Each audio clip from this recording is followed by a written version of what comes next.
हमारे ब्रज में के लाला तू भगवान है।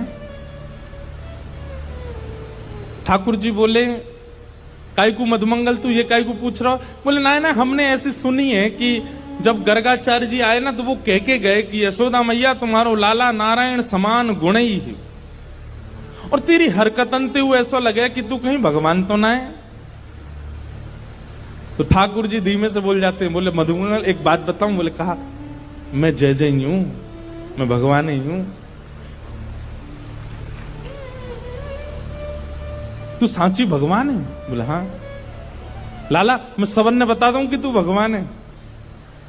ठाकुर जी बोले हाँ बताया। मधुमंगल गयो, सबरे सखान में हल्ला मचाया। बोले तुम्हें एक बात बताऊं? बोले कहा, हमारो जो लाला है ना, बोले हाँ जो भगवान है। ये बात सुन के आधे तो हंसने लगे और आधे छड़ी लेकर के बोले दिखाइयो ने कहां तेरो भगवान। ठाकुर जी निकल के आए कुंज से, आज बड़ी अदा से निकल के आए। ए मधुमंगल सीताम प्रणाम करो, हम भगवान हैं।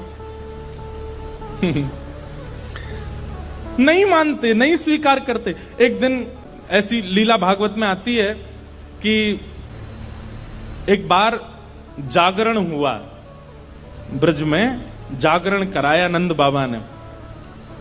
जागरण का मतलब है पूरी रात जग करके अपने इष्ट का स्मरण करना, वो जागरण है। रात भर जागरण चला।